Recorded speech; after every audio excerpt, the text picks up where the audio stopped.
Welcome to the realm of Millenia. Be ye man, woman, child, spirit, creature, or demon. Be ye a native migrator, or maybe even some sort of invader into the realm. Welcome, for I am your host, Millenian Mailmen, here today, and I'll be world building for you long after you've already begun to acclimate into things. Let's go happen into.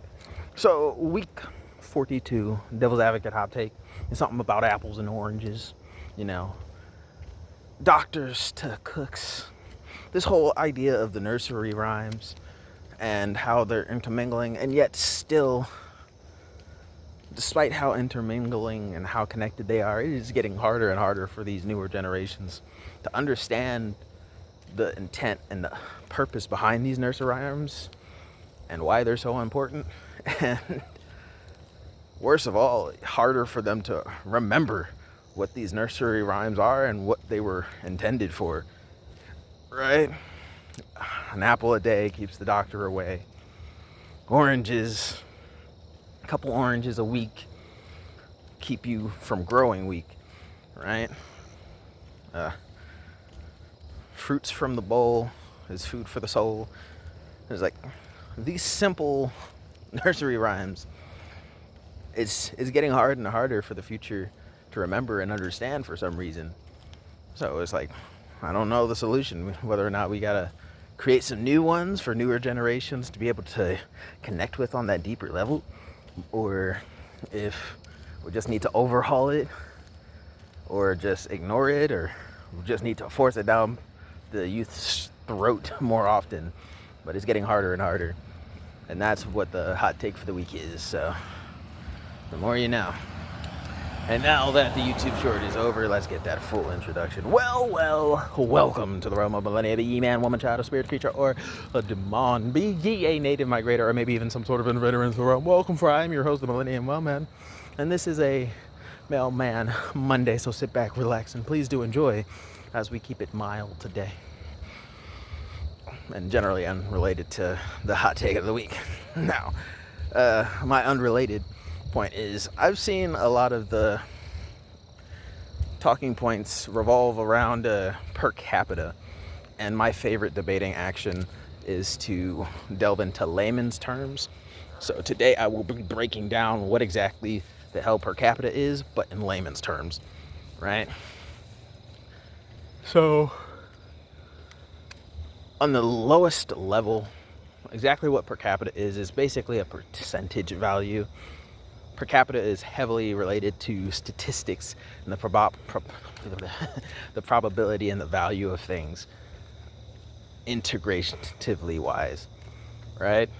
So when we talk per capita, one aspect that is heavily talked about with per capita is race and sex, right?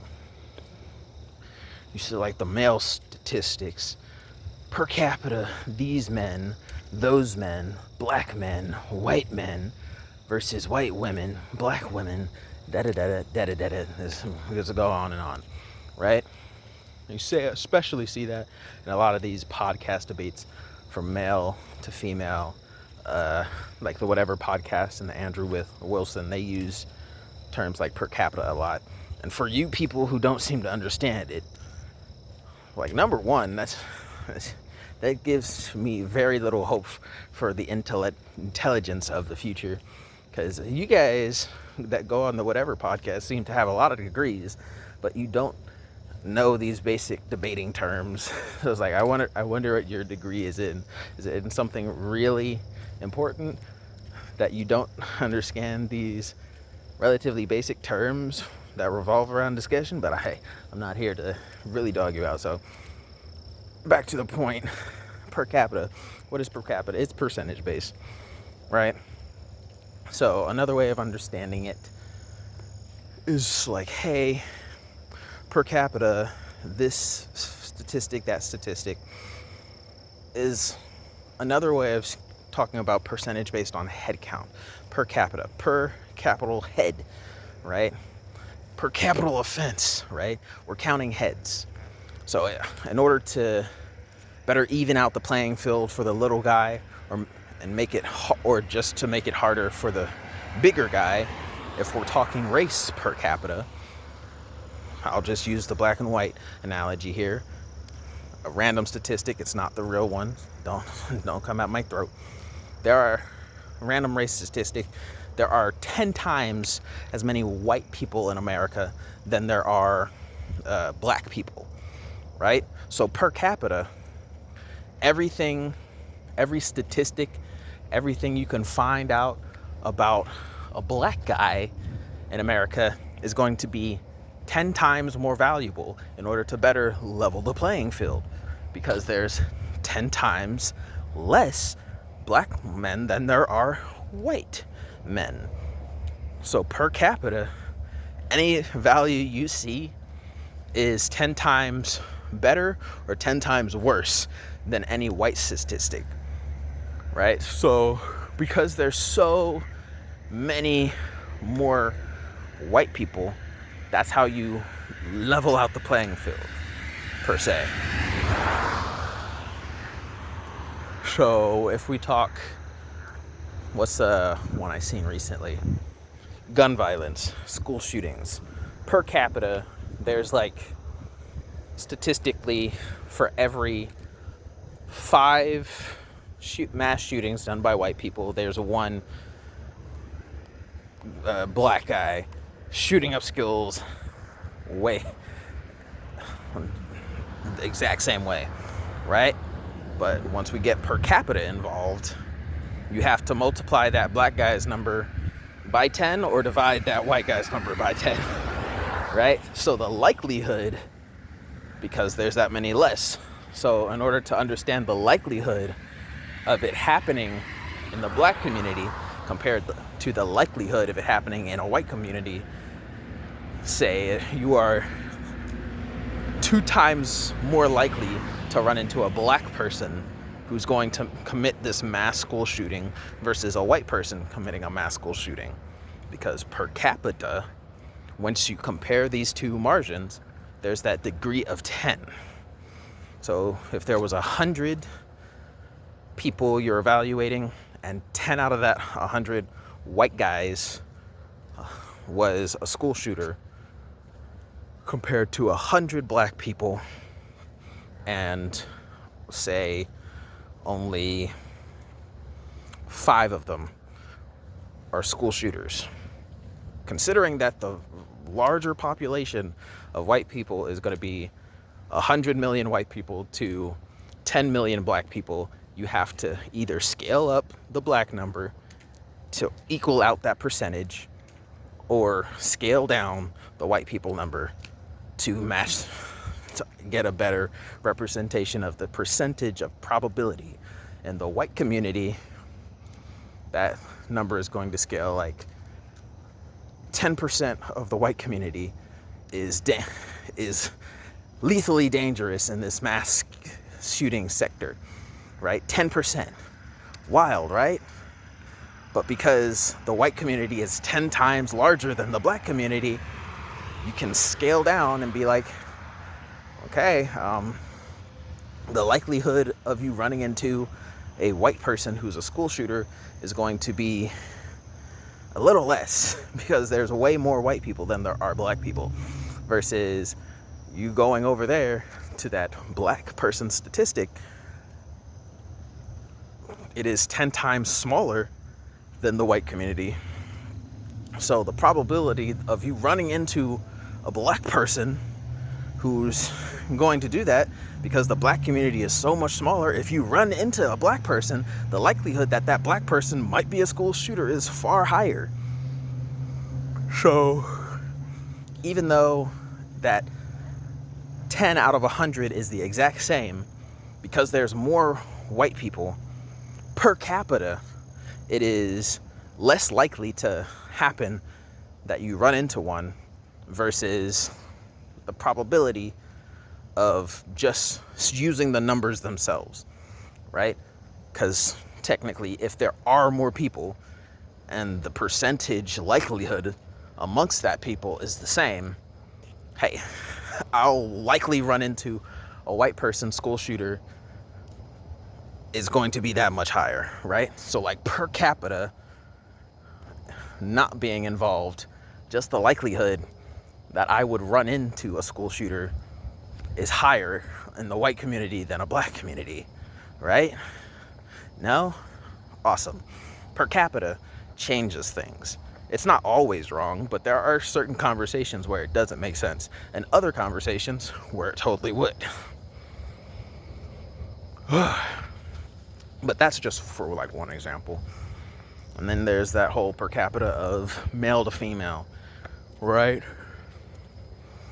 Per capita, this male category is yada yada yada versus females in this category, yada yada yada. I'll use the example of jobs for this scenario, right? There are 100, for every 100 men you find in this one career field, let's say mechanics. For every 100 men you find in this category of mechanics, there's about, maybe, let's be generous, say 10 women in this category of mechanics. For every 100 male mechanics, you might run into 10 female mechanics, okay?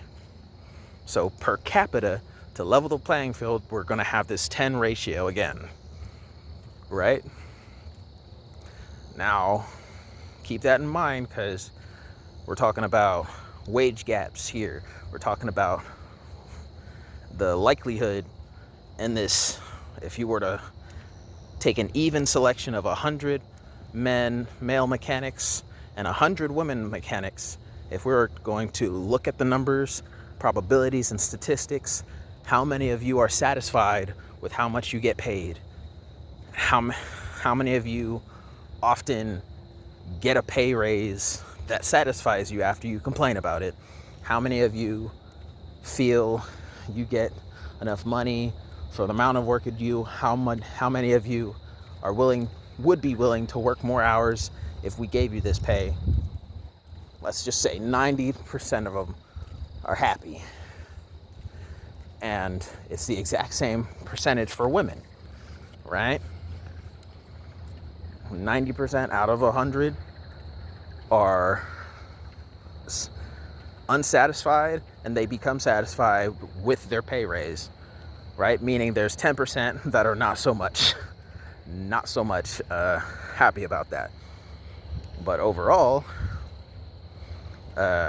if you were to do the same statistics on the female side, there are 90% of women who beforehand would be like, hey, I don't like it, but after, I do like it. That same 10% is going to be like, no, I'm still very much unsatisfied. So looking at that 10%, that 10% is even on both sides. But if we're going to have that per capita conversation and you scale up the numbers,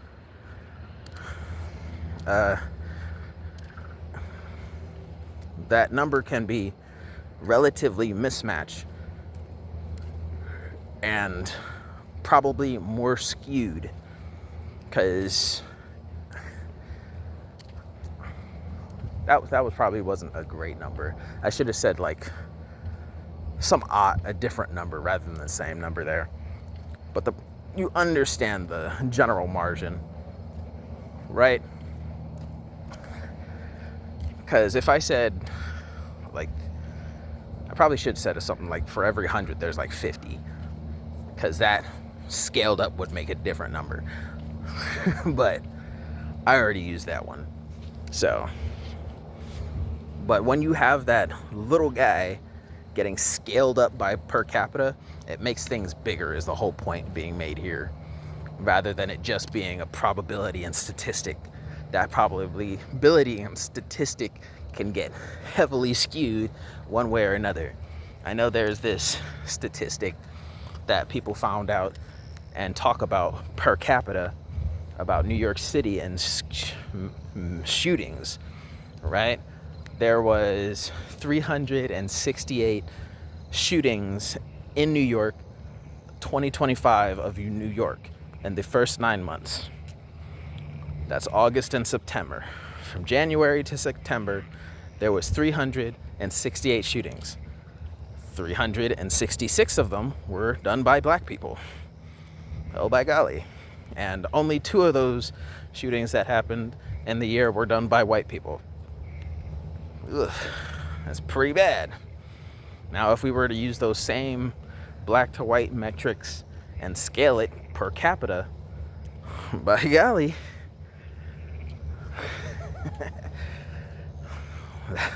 it's not looking too good.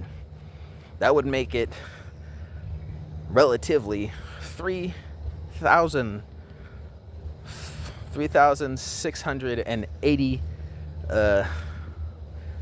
shootings per the black community compared to 2 shootings.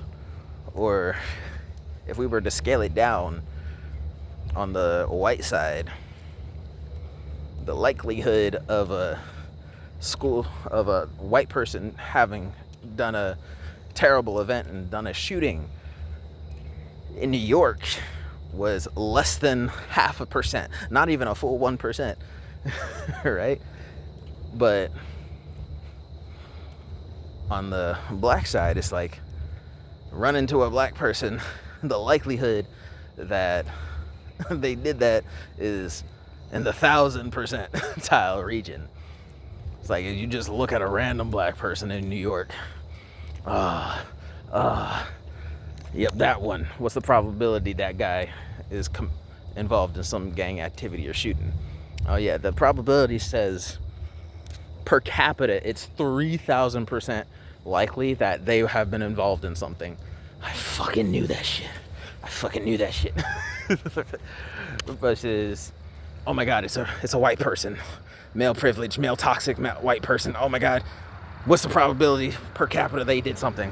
Less than 0.5% of all the white people in New York. It's less than 0.5% likely that he did something. God damn it. All right. Oh, that was a frog. So like per capita is how you kind of level and get a better understanding of what exactly comparatively wise numbers could possibly mean. So you scale per capita is a way of scaling by sex, per race, for a particular conversation you're having, right? Per capita, what's the likelihood this religion does something versus that religion does something? Per capita, what is the likelihood of women who believe in this partaking in something versus women who believe in that partaking in something? What's the per capita of gun supporters doing this versus non-gun supporters doing this, right? So you have your probability and statistics, but they're scaled up by the factor of a particular thing being included and involved in this conversation, if that makes sense, right? So when you hear per capita in these podcasts and these debates, understand that it's a secondary form of probability and statistics that add layers to the conversation. So we can talk about, look at these crime stats.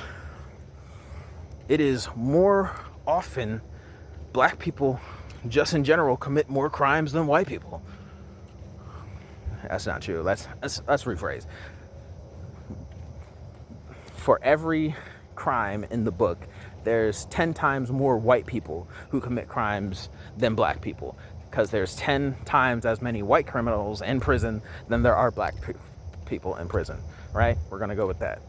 But when you look at the per capita and you scale it to the population of white people, to the population of black people, white people and black people commit crimes at the same rate. That would be a per capita argument, right? There are 10 times as many white people in prison than there are black people in prison.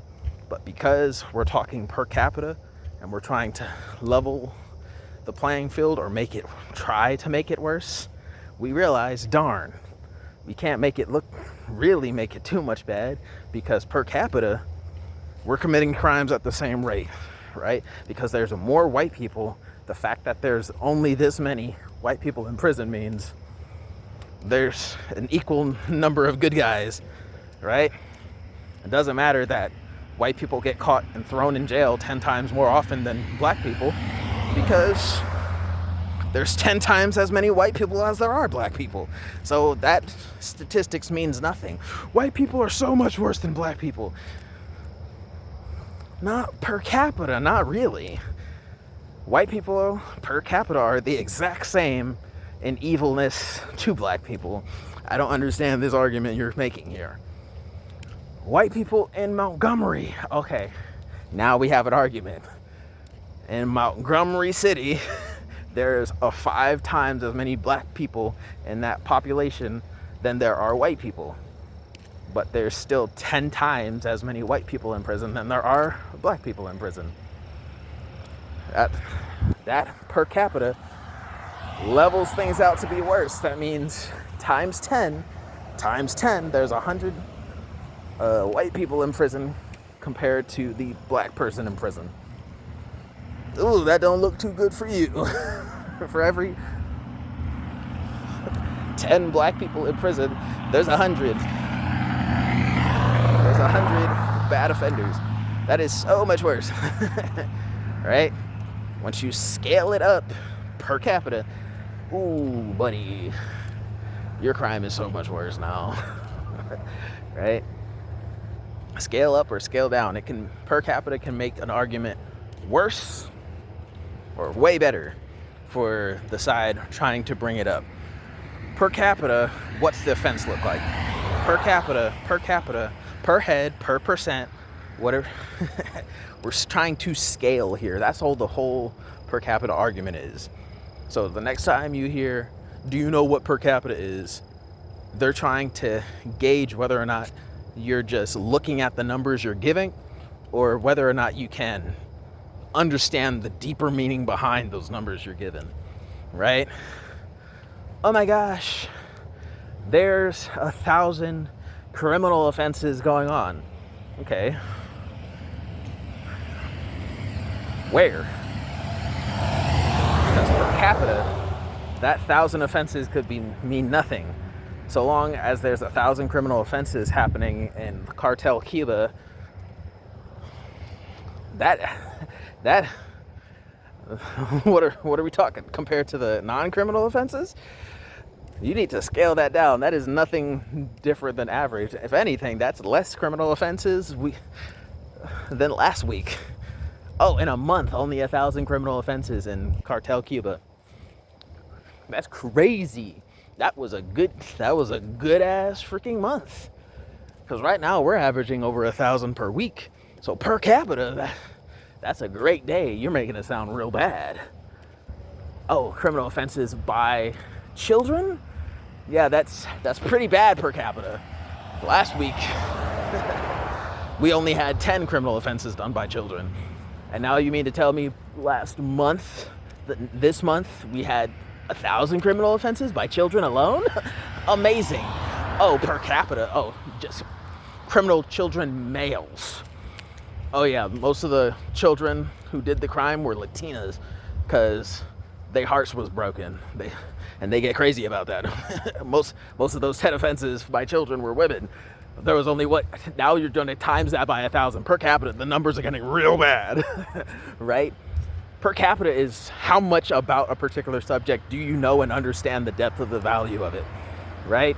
Per capita, the comparison can scale way up or shoot way down. I mean, absolutely nothing, right? That's what the per capita is doing. Per capita scales up whatever percentage you have and compares it directly to another in order to get this final value that can have a increased or less or a shrinkage in value of worth to this conversation. So like if this conversation is about male versus female privilege, we can talk about crimes. We can talk about the privileges, the opportunities they have, and then scale it to the number of men or women in this field, the actual number of men and women who have the opportunity, the number of men and women who actually succeed, and then per capita, the numbers might even out or increase to favor the women and decrease to not be so favorable to the men, right? Per capita, the numbers and what they mean can increase or decrease, right? So when you have these podcast interviews with people like Andrew Wilson, who are heavily reliant on their numbers and statistics, who love nothing more than to get rid of the layman's understanding and just delve heavily on logic and be like, hey, I know you're an emotional debater, but screw your emotions, let's get to the facts. Factually, it is less likely that any male would have any problem with you because per capita, the number of women who commit crimes is way worse than the number of men who commit crimes, right? Women have less of an opportunity to commit this kind of crime, so no duh. Women, let's say 50 years ago, the only reason women didn't commit financial crimes is because they didn't have access to finances like that. Remember, women couldn't have credit cards, right? They didn't have the opportunity to have debt. So the fact that per capita, women committing mortgage fraud and this fraud means absolutely nothing, because it was impossible for a woman to do it unless they committed identity fraud first and somehow got away with it without it being verified. It means nothing. Because nowadays, women can have access to mortgage, can have access to credit, can be in debt. Unlike 100 years ago, right? If you said that 100 years ago, they'd be like, what are you talking about? Burn him at the stake. He is talking about future things. He must be a warlock or something. Because witches is female specific. Warlock is man magic, okay? He must be a warlock looking into the future, trying to prophesy some shit. Get him the fuck out of here. Burn him at the stake. Put him on a pike. Right? Per capita can scale up or it can scale down. For all of you who didn't understand what per capita means and felt strong-armed into this argument of per capita and probability and statistics because you didn't understand, you don't have to be too mad about it. That's just them getting extra specific with it and seeing how you don't know the statistics and don't know their talking points to begin with. Ooh. To the audience that does know what per capita is, it makes you look less intelligent, because having a per capita conversation with people who don't understand what per capita is just another way to invalidate what you believe in, right? Because per capita is a heavily logic and statistic centered talking point. So for everyone trying to go off their emotional basis and just speak in this layman's terms for the ethos and ethological, ethical understanding and connection with an audience, you're just getting shut down. Because even an audience that understands basic probability and statistics is going to be like, yeah, I'm not sure I can agree and believe in you, because you're saying this and it kind of sounds like you don't care about what I believe in, right? Because I'll change my belief based on the truth, and so long as those numbers ain't lying, per capita, I'm not gonna follow and subscribe to you and your talking points anymore, because you looking at me like a joke. You basically said screw you to me, your audience, and I actually kind of agree with what the guy said for half a second. You basically said F off to me too. I don't know why, right? So when you get into these baseline per capita conversations, you need to understand per capita is this talking point that can enhance or destroy an argument, because per capita is going to increase the value of a particular conversation point or decrease its value. Someone could say per capita and it would enhance your basis depending on what you're using per capita.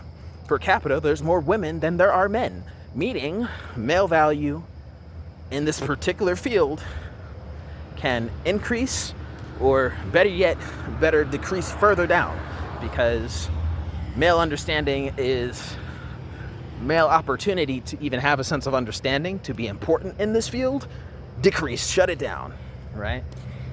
And that's where the argument should be going, right? If your talking point is all about how women's voice matters more and someone brings up per capita in your talking point, you should be focused on how to invalidate the male perspective a bit more and more based on those very same per capita statistics the opponent is using, rather than just straight up saying, I don't care, because that invalidates your argument too to the very same audience. I don't care? How about that your point doesn't matter, all right? Because you saying I don't care just means that you don't care about the truth. And probability and statistics, especially per capita probability and statistics, is very important, right? It is very important to the truth. So you saying I don't care to a per capita conversation does not help your winning argument to the audience, especially an understanding audience, right? The only argument to be made against a per capita, if you allow someone to make that per capita statement, the only way you can go against the grain with that is to invalidate their talking point through the per capita. It's like, hey, ignore the per capita. I'm like, no, we can't ignore the per capita. It's been mentioned. You have to invalidate the per capita for us to move on and start to agree with you again. Because so long as you just say, I don't care, guess what? No one should care about anything you have to say from this point on, right? And that's a very, very big pitfall trend I'm seeing with a lot of women on the Whatever podcast and these other male versus female debate platforms against people like specifically Andrew Wilson, who is very, very, very statistics, probability, and understanding of the factors. He's a very logic-centered debater. He's not much of an emotional debater. He's very much a probability and statistics guy, because in his probability and statistics, he has that opportunity to talk about per capita, which a lot of even you most educated guys and gals and non-binaries, you don't, for some reason, with all your education, you didn't fully grasp the mandatory probability and statistics mathematics class, and I don't understand how, right? You must not have had a great grade in that class, because even non-numerically, the understanding of probability and statistics and per capita should make a bit more sense. But hey, that's just my layman's explanation, understanding of what per capita is. If you want a bigger video based on the actual dictionary definition of a per capita, you're gonna have to reach out to me in the comments or shoot out an email for me to get a bit more descriptive based on the dictionary definition of per capita. But in the layman's terms, this is their understanding. But hey, that's just me, your devil's advocate. Your Millennium Mailman devil's advocate here. I hope you did enjoy what I said, or at least how I said it. Leave a like on the video. If you did, comment down in the comment section down below it your question, comments, concerns, thoughts, and opinions. Share the video for more exposure, or subscribe if you feel like it, but don't feel forced to. I'm not forcing you. But by all means, peace, love, and happiness, and the best of things to you. Bye-bye.